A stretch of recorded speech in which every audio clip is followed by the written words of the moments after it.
Hello, everyone. Welcome to our newest webinar topic, where we'll be focusing on strategies for meaningful digital documentation.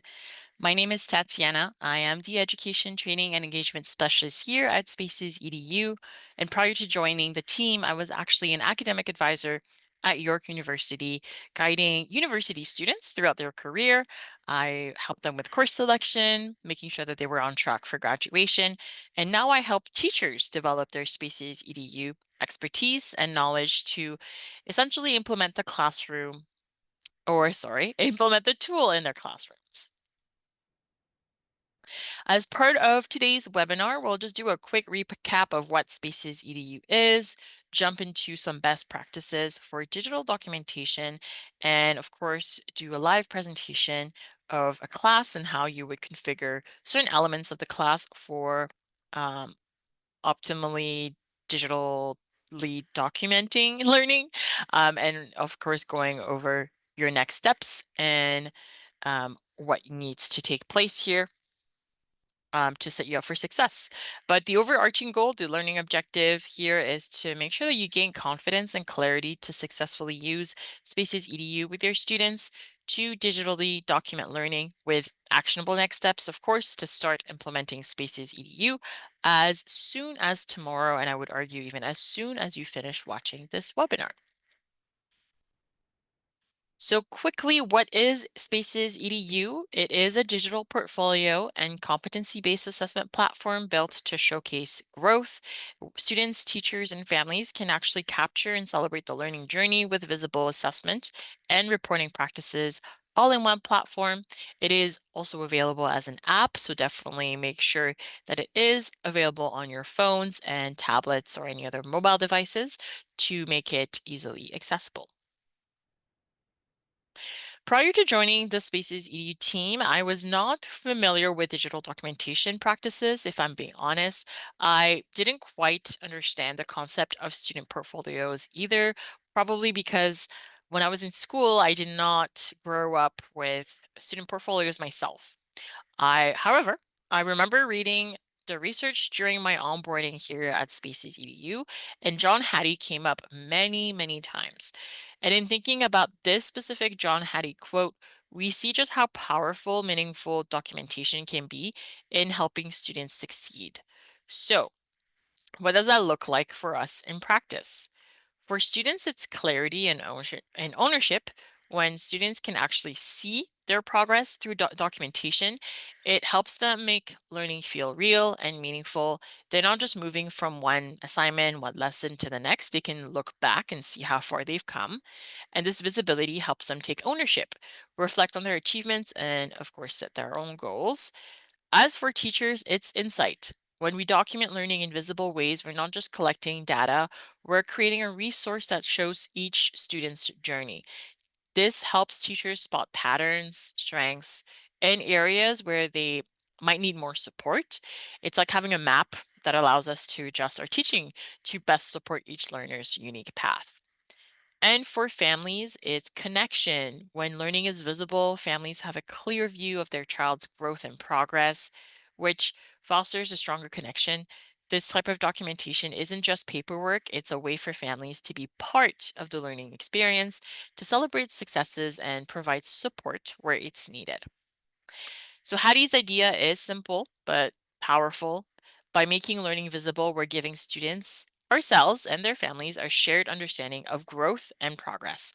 This isn't just about tracking assignments, like I said, or lessons, units. It's about making learning an open, ongoing, and meaningful journey that everyone can see and be a part of. And on Spaces EDU, there are many ways that we help you improve student learning and making it more visible. You have the ability to collect authentic evidence through visually rich multimedia posts. You're able to then see growth over time with various tools at your disposal, and all voices are present in the documentation process. So we have the teacher voice, the student voice, and the family voice as well, which is great. And all stakeholders have the ability to maintain ongoing communication and feedback as well. One important thing that you should consider as you're going through this webinar and as you're planning on implementing digital documentation practices in your teaching is asking yourselves, why is digital documentation important to begin with? And what are factors that you should be taking into account when documenting evidence of learning? For example, the frequency. How often should you be documenting? And are you documenting to track growth? Are you documenting to share with families? What is the purpose here of your digital documentation? And what makes documentation good? Let's brainstorm some things that we may want to consider when documenting. So these are some great guiding questions, or I would say prompts even, as you're working through these questions. So one of the first one here is, what is the objective or the goal of the documentation? Is this clearly communicated beforehand, especially to students? And is feedback or reflection incorporated throughout?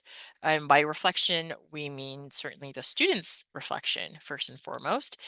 And is the documentation rich in multimedia elements? That's exactly what differentiates a digital portfolio from a regular paper portfolio, is that we have the ability to attach videos, audio recordings, just moving beyond that scrapbook where you would normally take photos of worksheets and add it to a portfolio.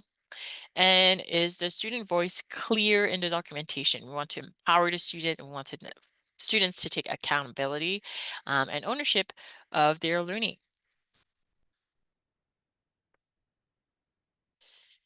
And of course, we need to ask ourselves, what exactly are we documenting? This graphic here might seem familiar to a lot of you. This is a very popular methodological approach, which is called triangulation. It's a way to gather evidence about student learning in three ways: through conversations, observations, and product. Triangulation is typically favored for assessment. I would argue, though, that it is really valuable in student portfolios as well because it gives us a fuller, more accurate picture of each student's learning journey. Instead of relying on just one source, we're combining different types of evidence like observations, student work samples, and their own reflections. So triangulation, in my opinion, is super powerful for so many reasons. First of all, it reduces bias. When you pull from multiple sources, you avoid the risk of focusing on just one perspective. It helps capture a more balanced view of what each student can do and not just what we see in a single assessment or a single portfolio entry. Secondly, it also improves accuracy. So by cross-checking across different kinds of evidence, you get a clearer, more reliable understanding of each student's strengths and areas to grow. In a digital portfolio, that adds variety, depth, making the assessment of learning more rounded and fair. It's also supporting differentiation. It can reveal some patterns that help us see how students learn best. It engages students too. When students are invited to reflect and add their voices to the portfolio, they feel ownership of their learning. They're not just passive participants, but active contributors, which can boost motivation and accountability, as we know. And of course, it strengthens communication. Portfolios with varied evidence makes it easier for families, educators, and students, and I would argue even stakeholders, to understand each student's journey. They get a clear, rounded view of progress, making it easier for everyone to support the student effectively. So let's explore one of my classes. I'll show you what I did, how I set it up for digital documentation, and then I'll point out the type of environments and the examples of posts that you might want to consider here as you're setting your own class up. So moving into my own class, as you can see in the Spaces tab, I'm actually going to jump out of this class and move into a different one. My apologies. So in this one over here, I have set up two different one-to-one spaces. So earlier we talked about differentiation of learning, and this is one where we may want to include an IEP for a specific student. So this could be their dedicated space for portfolios. Otherwise, you can create just one-to-one space here for digital documentation for your entire class. So this one I've called a personal space, but you can decide how you'd like to name it. In the top section, we have a description of how the space is intended to be used. I have attached here some important resources, one of them being proficiency scale, and then family engagement tools. So this is feedback prompts that family can utilize as they're reacting and providing feedback to their students' portfolio entries here. So let's take a look at Kevin's portfolio. So Kevin has some great posts here. We have a photo of a self-reflection Kevin did on personal and social competencies.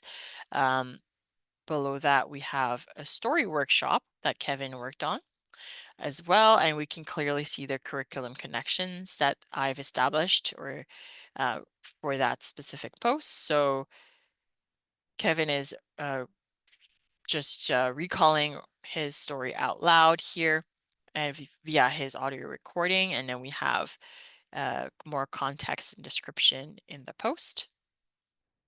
As we keep scrolling, we can see how families are definitely involved in the process. And in this instance, we have two different types of media that Kevin has included, and so on and so forth. So the one-to-one spaces, just so we are all on the same page, they are unique to each learner, and this is where learners can privately and confidentially document their learning, as opposed to the class space, which is a public space amongst all students in your class. They can see all posts. So I would recommend creating a one-to-one space for digital documentation specifically. So going back into my spaces tab, let me show you how you would add a new space. So to create a new one, you will go to the bottom right corner of the page to click on the create button, and then you would select the one-to-one space on your screen. And then you would go next to proceed. The system automatically selects your entire class, which I would recommend just leaving as is. Unless you have specific plans for other students in your class, you can always deselect them or unselect them from your list. But for the purpose of this demonstration, we will leave it as is. Then we'll go next to proceed to the personalization or customization pieces.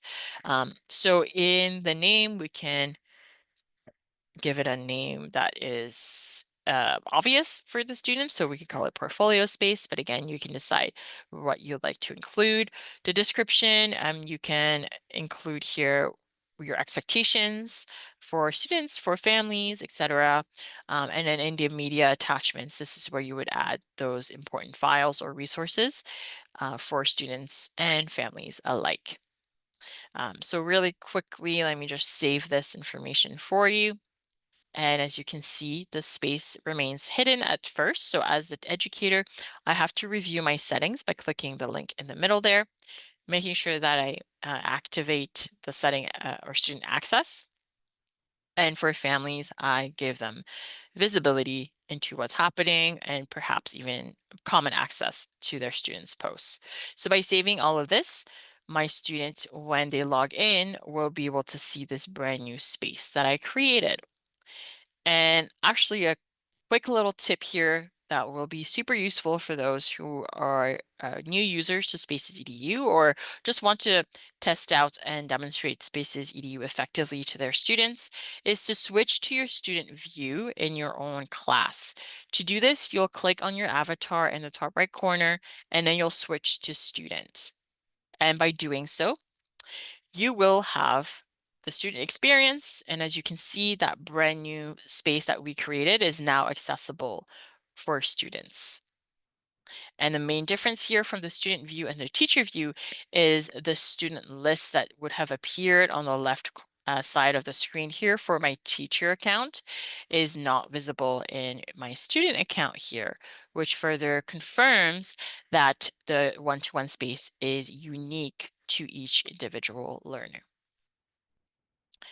And so when students are ready to share or document their learning, they can click on that plus create button in the bottom right corner to create their own post for the first time.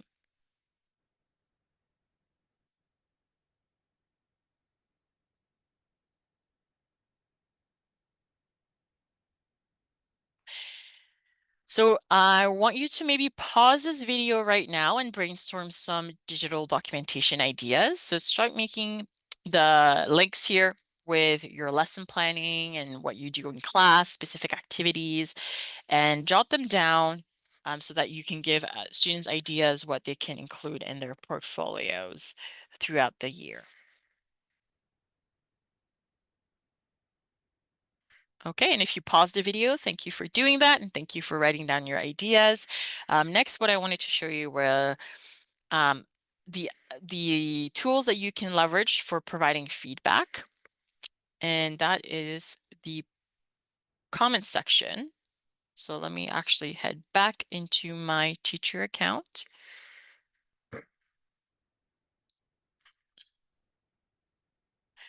And I'm going to hop into the personal space here for Kevin again.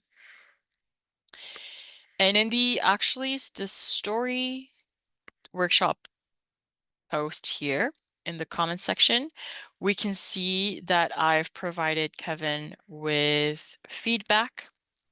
And I've also recorded our conversation that we had in person. So any discussions that happen between you and the student could be recorded on the app. This is why I recommended downloading the app so you can do this and practice this as well.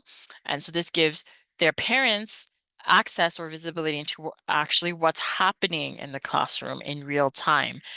So Kevin's mom here was able to listen in on our conversation and follow up with Kevin at home about his next steps. And then Kevin responded again to this thread explaining what his goal is moving forward with storytelling. And then again, another storytelling example we have here just to show you the variety of feedback that you can provide as an educator. So you are not just limited to text, as you saw earlier. You have all of these multimedia options available as well in the comment section, but definitely utilize text if you want to document specific feedback, as I've outlined here in my bullet points. And you can break them down in separate comments as well, so it is clear to the student what kind of feedback you're giving them and how they can apply it. And again, the student is responding here to your feedback. So this would outline what worked essentially and what the areas of improvement are for that student. And in your portfolio here, the portfolio space, even if you're not going to use it for assessment purposes, I would still recommend utilizing the curriculum tags so that learning is visible for families. They understand as well how to make those curriculum connections. They understand the learning objectives. And on the flip side, for yourself, you're able to filter your view here and stay organized when it comes to content across your spaces. So this is great information and data that you're collecting throughout the year. In fact, all of this gets amalgamated into the proficiency report. So you have that easy access there to view a feed and effectively see the number of posts or evidence of learning that is associated with each student under those curriculum tags.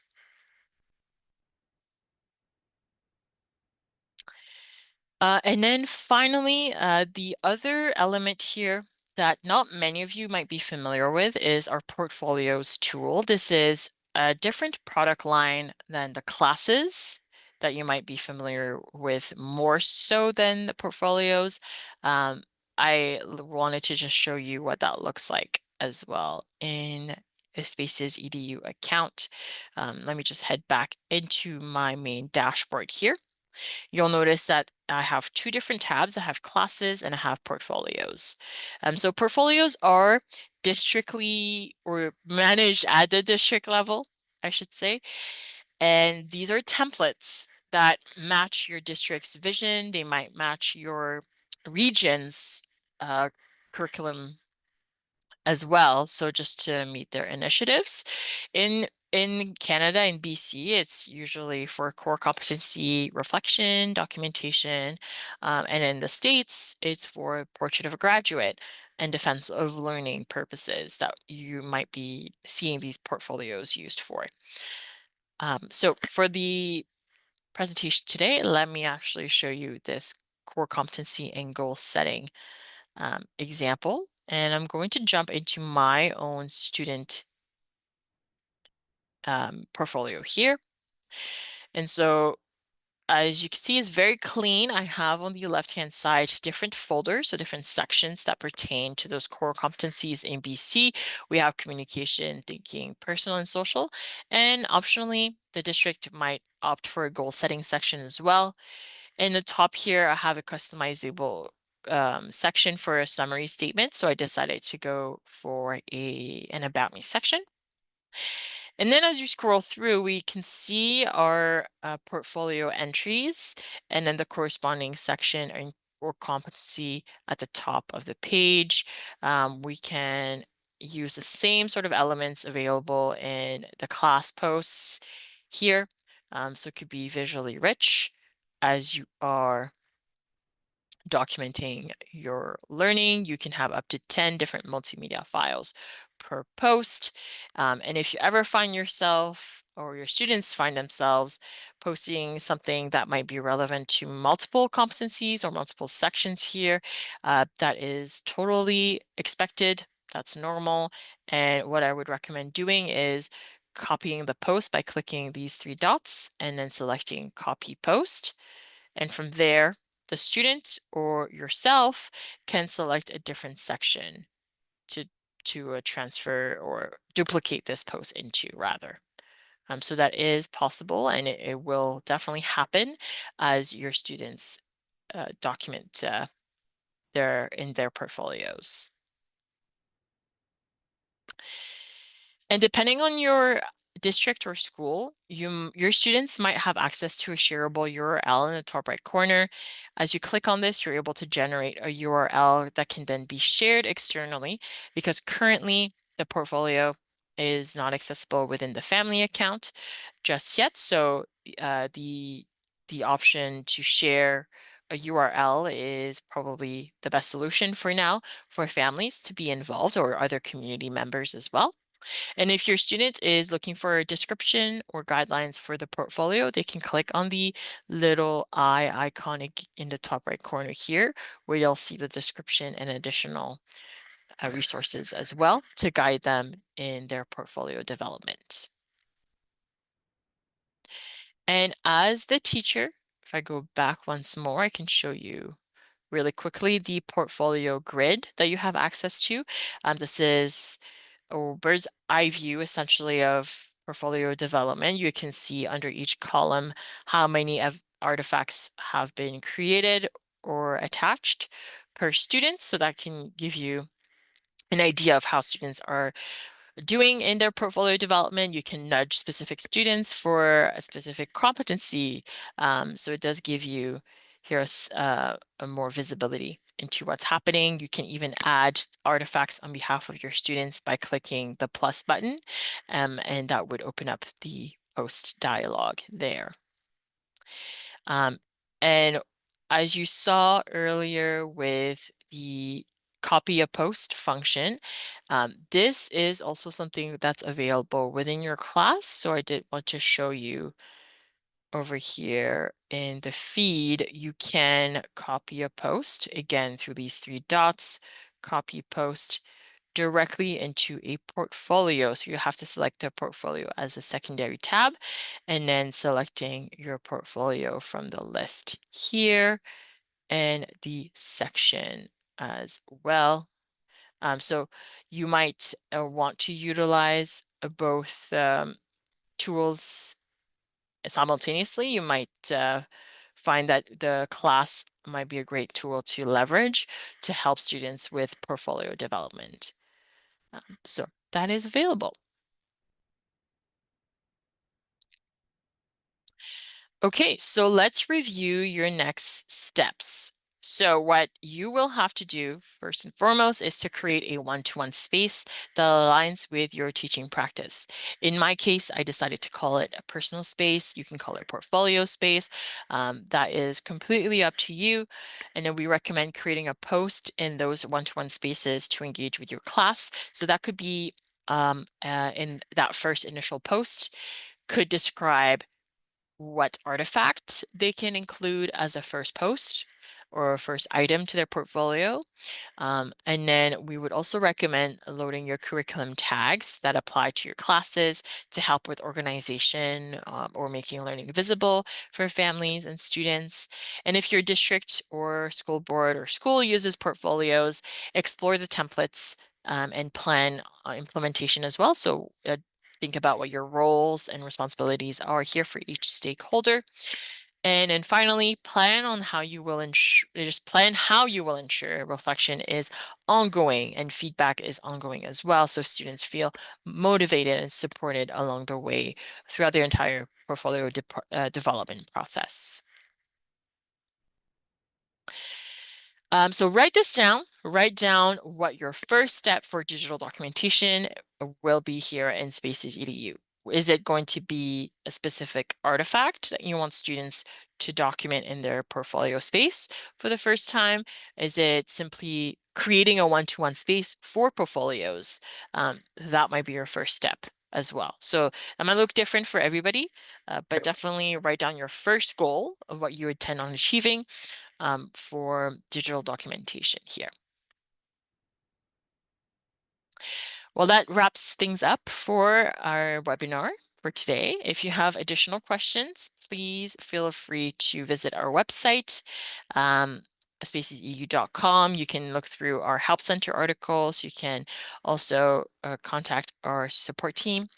And there's also access to a product roadmap. So if you have any ideas that you want to submit to improve the product or to request for, it is welcome. In fact, let me show you where to go here from the spacesedu.com site. You will scroll all the way down until you see product roadmap.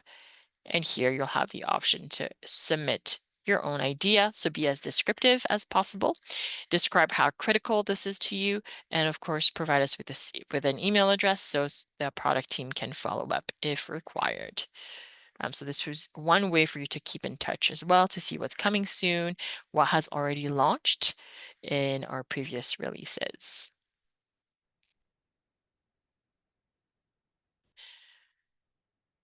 And then our support team email is listed here on our screen.